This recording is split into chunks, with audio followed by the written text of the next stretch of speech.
Essa semana nós conversamos com a psicopedagoga Maria Carolina Lolli sobre a importância dos professores se prepararem para tratar assuntos polêmicos em sala de aula. Hoje nós convidamos a professora e pedagoga Amanda Silva Rodrigues para contar para a gente como é que ela lida com as situações na escola. Tudo bem, Amanda? Olá, tudo bem? Agradeço o convite. A gente que agradece você ter vindo.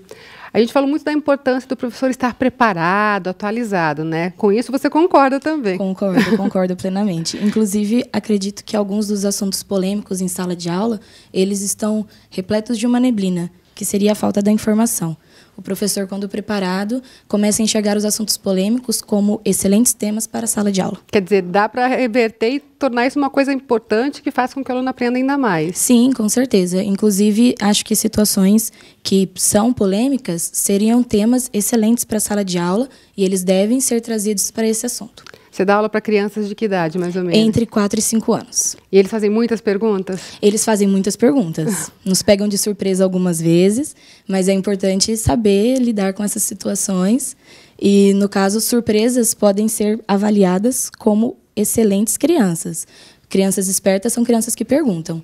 Então, às vezes, o que a gente não consegue responder pode ser trazido para outro dia e as crianças aprendem, inclusive, a importância da pesquisa. Quer dizer, não tem essa coisa de, eu tenho que ter todas as respostas nesse momento, né? Não. Inclusive, se você conseguir inserir para a criança a importância da pesquisa, ela já vai entender que o uso do dicionário não é algo tão ruim e pode ser trazido para a sala de aula. Agora, uma coisa que o pessoal fala muito é que, às vezes, alguns professores falam, não, isso não é de vocês, isso não é para vocês. Uma resposta como essa nunca é muito bem-vinda, né? Eu acredito que não. Eu espero sempre que quando a criança pergunta, ela já está preparada para saber.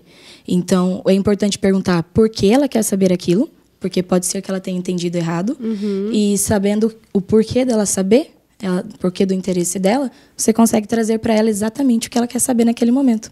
Nós falamos também que tem essa coisa, a professora convive muito com o aluno, né? Ela passa boa parte do dia com o aluno e muitas vezes o aluno confia demais nessa professora, né? E se a professora não der uma resposta ou se tentar bloquear aí essa parte do aluno, ele pode levar isso para frente depois, né? Sim, e quebra o vínculo afetivo com o profissional ou a profissional que está trabalhando com a criança. Pode até gerar traumas, né? Pode gerar traumas. É importante que eles saibam que eles podem confiar em nós, mas que nós também confiamos neles. Então, se amanhã eu consigo trazer a resposta que hoje eu não tive, amanhã eu vou trazer a resposta. E amanhã ele estará lá. Legal. Conta pra gente uma história assim que você ficou meio assim quando te perguntaram, por exemplo. Enquanto trabalhávamos um dos assuntos polêmicos, que seria a abordagem do corpo humano, um dos alunos me perguntou por que ele precisa saber do corpo humano. E eu não esperava uma pergunta dessa, não no início da aula, né? Então eu tive que responder para ele, por que você acha que você precisa saber do corpo humano? Ele parou, pensou. Ele fez assim com a cabecinha. Falei, o corpo está com você o dia todo. É importante você conhecer o que você carrega consigo, não é? E daí ele ficou maravilhado. Uma resposta que parece ser tão simples. E ele ficou maravilhado com a resposta. Aliás, essa é uma idade de grandes descobertas, né? A maioria das descobertas são feitas na educação infantil, assim como o desenvolvimento da coordenação motora fina, coordenação motora de amplo segmento. Então, devem ser abordados todos os assuntos que a criança trouxer para a sala. E você acredita que, às vezes, eles levam para a sala de aula alguma coisa que não ficou respondida em casa, por exemplo? Sim. Inclusive, a função da escola, dentro da sociedade, é suprir as necessidades que, em casa, as crianças não tiveram. Então, tanto quanto as dúvidas em casa, que as mães não quiseram responder, os pais não quiseram responder, nós conseguimos fazer isso na escola. O pessoal fala muito assim que lidar com a criança não é tão difícil, que às vezes é mais difícil lidar com pais, né? Já teve caso, por exemplo, mas você falou sobre tal assunto, fiquei preocupado de saber que meu filho está falando sobre isso, já aconteceu alguma coisa assim? Não. Quando a gente inicia um assunto considerado polêmico em sala de aula, a gente explica para a criança o que nós vamos estudar, por quê e de que forma. Então, quando ela leva esse assunto para a família, ela vai falar para o pai, a gente vai estudar isso por causa disso, desta forma. Já vai bem argumentado. Bem argumentado.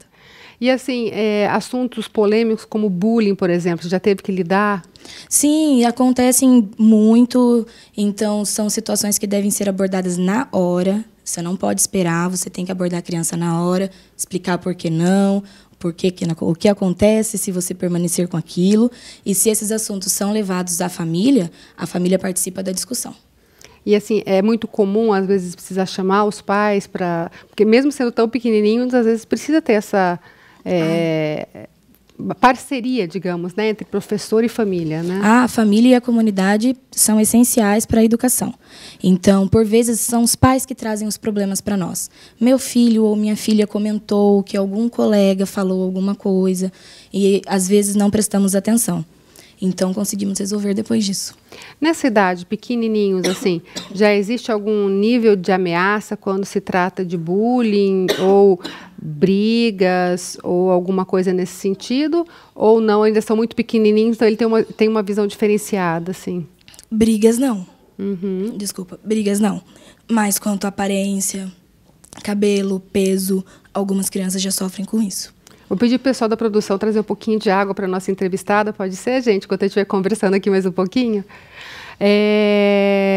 Essa coisa de corpo, né? A gente percebe que hoje em dia tem muito aquela coisa, o gordo, o gordinho, a criança que, de repente, não está com tênis de marca, essa coisa visual. A criança dessa idade já presta atenção nisso? Já presta atenção nisso. E, infelizmente, é influência da sociedade.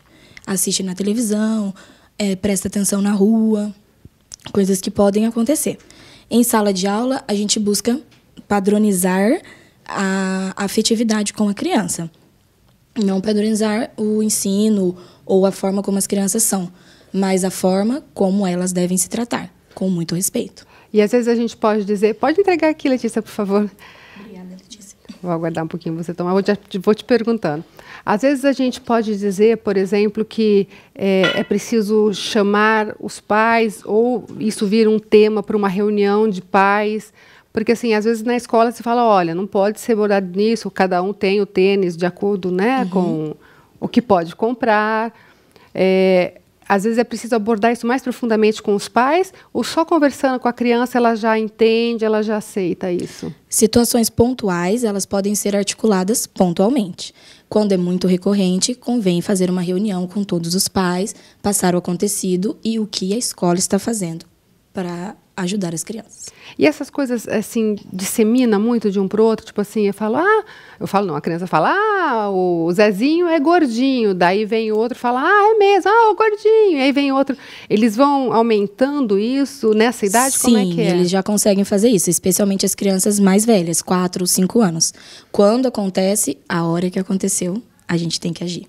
Quer dizer, o professor nessa idade tem que estar sempre de olho na Sempre de olho. Se alguma coisinha foge, outro dia ela acaba voltando e a gente consegue observar, ou a própria família traz a situação para a gente. Essa idade é muito uma idade do ego também, né? Eles têm uma coisa muito do eu, né? E como é que é trabalhado a questão de solidariedade, por exemplo? Porque às vezes, né? Me empresta um lápis. Não, é meu. Como é que é uma coisa simples, pode parecer simples, mas que pode modificar muito a linha de pensamento da criança, né? O trabalho deve ser coletivo, na maior parte do tempo. A explicação é coletiva, a atividade é feita coletivamente, incentivamos as crianças a compartilhar lápis, compartilhar o apontador, a borracha.